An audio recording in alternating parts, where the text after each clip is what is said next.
Hugot nga seguridad ang ipatuman sa kapulisan uban ang mga Blue Guards sa Basilica Minore del Santo Niño. Aduna usay mga sniffing dogs nga ipakatap aron masiguro ang kaluwasan sa mga deboto. Anang detalye sa report ni Alan Domingo.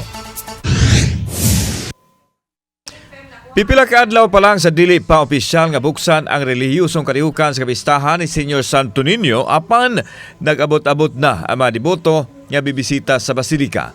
Sa vicinity lang sa Basilica, mugbutang og 300 ka mga pulis ang Cebu City Police Office ug aduna usay mukapin sa 80 ka mga Blue Guards nga ipakatap ang Basilica del Santo Niño. Aduna usay mga sniffing dogs aron masiguro nga way kontrabandong makasulod. Higpit nga gidili ang pagdala og mga dagkong bag ug backpack. Since this is a holy mass, this is a celebration of faith, this is not a Mardi Gras man or street party, kindly wear appropriate clothing.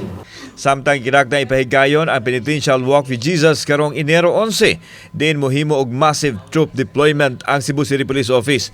Sugdan ang prosesyon sa mga imahin alas 4 sa adlawon nga manukan sa Fuente Osmeña ug musubay sa Osmeña Boulevard hangtod na sa Basilica del Santo Niño.